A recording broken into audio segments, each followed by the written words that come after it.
मेरी फूफो अपनी शादी के 6 साल बाद बेवा हो गई थीं। उनका एक ही बेटा था, मजीद, जो 5 साल का था।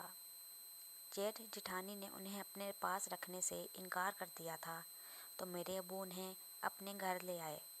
वो चाहते थे कि वो फूफो की दूसरी शादी करके उनका घर बसा दें, मगर मेरी फूफो ने अब्बू के आगे हाथ जोड़ के कहा कि भाई साहब, मैं सारी ज़िंदगी आपकी और आपकी बीवी बच्चों की खिदमत करूंगी, मगर आप मेरी दूसरी शादी मत करें। वो अपने बच्चे पर सौतेले बाप का साया नहीं डालना चाहती थी, इसलिए अब्बू ने भी उनकी बात मान ली और अम्मी से कहा कि रज़िया शादी करना नहीं चाहती, तुम भी अपना दिल बड़ा करो और अब ये हमेशा यहीं रहेगी। अम्मी खामोश तबीयत की थी। वो बज़ाहिर बहस तो नहीं करती थी, मगर करती वही थी जो उनकी अपनी मर्ज़ी होती थी। उन्होंने फूफो की राह में बहुत सी मुश्किलात खड़ी की, मगर आफरीन है फूफो पर कि उन्होंने कभी अब्बू से शिकायत नहीं की और सब कुछ बर्दाश्त करती रहीं। अब्बू जो चीज़ हमारे लिए लाते, वही मजीद के लिए भी लाते थे कि वो एहसास कमतरी में ना रहे, मगर अम्मी को इस मासूम का भी वजूद बर्दाश्त नहीं होता था। वो अब्बू से खुल्लम खुल्ला मुखालफत मोल ना ले सकती थी, मगर चुपके चुपके वो बेटे के मामले में फूफो को तकलीफ़ पहुंचाती रहती थी।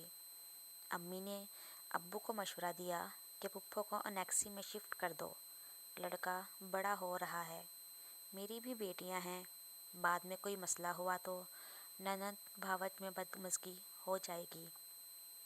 अब्बू अम्मी के इरादे को भांप गए और फूफो को अनेक्सी में शिफ्ट कर दिया गया। अनेक्सी क्या थी? वो 2 कमरों पर मुश्तमिल थी। एक छोटा सा सहन और छोटा सा बाथरूम था।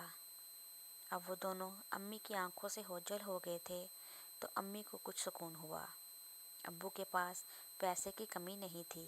उन्होंने फूफो को राशन भी डलवा दिया था कि वो भावच की मोहताज ना रहे। वक्त के साथ हम स्कूल से कॉलेज पहुंच गए। अब्बू रोज़ शाम को मजीद को अपने पास बुला लेते, उसका होमवर्क चेक करते और फिर उसे टीवी दिखाते या कहीं बाहर घूमने फिरने चले जाते।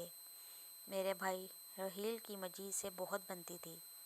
वो दोनों क्लास फेलो भी थे और दोस्त भी, और मुझे भी मजीद से एक ख़ास उनसियत और लगाव सा महसूस होता। वो बचपन से ही हमारे घर रह रहा था। इससे मोहब्बत की बेल कब परवान चढ़ी पता ही नहीं चला। शायद मैं जानती थी कि अब्बू को उस रिश्ते से कोई इनकार नहीं होगा, इसीलिए ख़ानदान में से भी कोई रिश्ता नहीं आया था। और वैसे भी अब्बू कहते थे कि मैं रमशा की शादी मजीद से करूँगा। फूफो भी यही चाहती थी, मगर अम्मी के दिल को कोई नहीं जानता था कि वो कब क्या सोच लें। हम दोनों ने ग्रेजुएशन कर ली थी।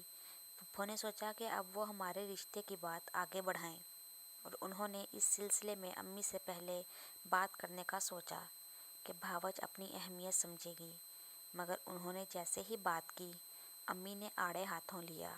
अम्मी ने कहा कि मैंने तुम्हें और तुम्हारे बेटे को इस घर में इतने साल बर्दाश्त किया है, कुछ नहीं कहा, मगर तुम मेरी खामोशी से फ़ायदा ना उठाओ और मेरा मुंह ना ही खुलवाओ तो अच्छा है, वरना तुम क्या समझती हो कि मैं मजीद के करतूतों से वाकिफ़ नहीं हूँ क्या? अम्मी की बात सुनकर फूफो के साथ साथ मैं भी हैरान हो गई कि अम्मी किन करतूतों की बात कर रही हैं। फूफो ने कहा कि भाभी, मजीद आप लोगों के पास ही रहकर पला बड़ा है और आप अच्छी तरह जानती हैं इसको। अम्मी ने कहा, जानती हूँ, तभी तो कह रही हूँ। मैं भी सोच रही थी कि अब अम्मी इस यतीम पर और क्या इल्ज़ाम लगाने वाली हैं। फूफो ने अम्मी से पूछा, भाभी, ऐसी क्या बात हुई है जो आप इतनी बड़ी बात कह रही हैं? अम्मी ने कहा कि तुम अगर सुनना ही चाहती हो तो सुनो। वो शादी की बात तो रमशा से कर रहा है और इश्क आयशा से फरमा रहा है। अम्मी ने आयशा को आवाज़ दी और कहा कि बताओ, तुम्हें मजीद क्या कहता है? आयशा ने कहा, वो मुझसे अकेले में कहते हैं कि मैं तुमसे बहुत मोहब्बत करता हूँ और शादी भी करूँगा, तुम मुझसे दोस्ती कर लो। ये सब सुनकर रमशा को यकीन नहीं हो रहा था कि उसकी माँ नफ़रत में इस हद तक गिर सकती हैं कि वो अपनी बेटियों की इज्जत को भी दांव पर लगा देंगी, क्योंकि रमशा जानती थी कि जो बातें आयशा कह रही है वो बातें मजीद ने कभी उससे भी नहीं की। ये बातें ज़रूर अम्मी ने आयशा को समझाई होंगी कहने को, और उसने वैसे ही कह दिया। अम्मी की बात सुनकर पुप्पो ने कहा कि मेरा बेटा ऐसा नहीं कर सकता। अगर आपको ये रिश्ता नहीं मंजूर तो ठीक है, मैं अब इस रिश्ते पर जोर नहीं दूंगी। एक दिन मैंने आयशा को प्यार से अपने पास बिठाकर पूछा कि सच बताओ, तुमने उस दिन पुप्पो से मजीद के बारे में जो कहा, क्या वो सब सच था? आयशा ने कहा, मजीद भाई तो मुझसे कभी बात भी नहीं करते। वो सब कहने के लिए मुझे अम्मी ने कहा था। मैं अगर वो सब ना कहती तो अम्मी मुझे बहुत मारती। आयशा की बात पर मुझे यकीन था कि वो सब कुछ सच कह रही है। अम्मी ने वाकई इसको बहुत मारना था। पुप्पो के पास उनकी जेठानी मिलने को आई हुई थी। पुप्पो को उदास देखकर पूछने लगी, क्या बात है रईसा, तुम उदास क्यों हो? अम्मी ने बताया कि मजीद की शादी करना चाहती हूँ। जेठानी ने कहा, मेरी बेटी मारिया ले लो, घर के बच्चे हैं, हालात ने हमें दूर कर दिया तो क्या है, मोहब्बत तो ख़त्म नहीं हुई। इस तरह तुम्हें तुम्हारा घर भी मिल जाएगा, तुम भी हमारे साथ ही रहना। पुप्पो ने कहा कि ठीक है, मैं मजीद और भाई साहिब से बात करके आपको बता दूंगी। पुप्पो ने जब अब्बू से बात की तो उन्होंने कहा कि मैं एक बार फिर तुम्हारी भाभी से बात कर लूँ, वो मान जाती है तो ठीक, वरना फिर तुम मारिया से कर लेना। अब्बू ने अम्मी को मनाने की बहुत कोशिश की मगर वह नहीं मानी। आखिर अब्बू ने पुप्पो से कह दिया कि वो मारिया का रिश्ता हाथ से ना जाने दे। जल्द ही मारिया और मजीद की शादी हो गई और वो लाहौर में अपने आबाई घर में शिफ्ट हो गए। जिस दिन उसकी शादी थी उस दिन मैं और अब्बू बहुत उदास थे, मगर अम्मी बहुत खुश थीं। अम्मी ने अपनी बहन को फ़ोन किया और कहा कि बाजी, मैंने तुम्हारे कहने के मुताबिक सब कुछ वैसे ही किया है, अब तुम फ़ाहद के लिए बात आगे बढ़ाओ। फ़ाहद अम्मी की बहन का बेटा था और बहुत अच्छी सरकारी पोस्ट पर था। अमीर भांजे पर अम्मी दिलो जान से फ़िदा थी।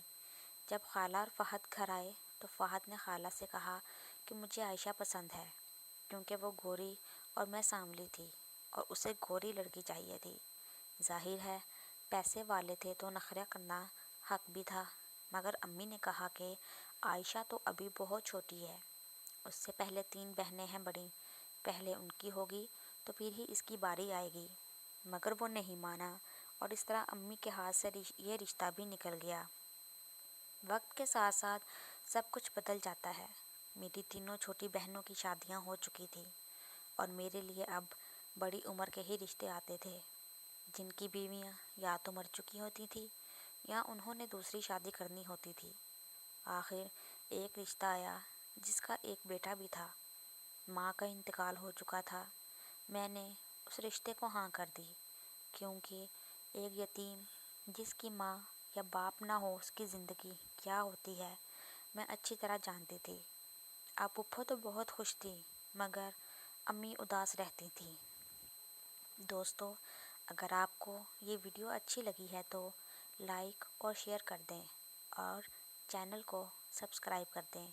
शुक्रिया।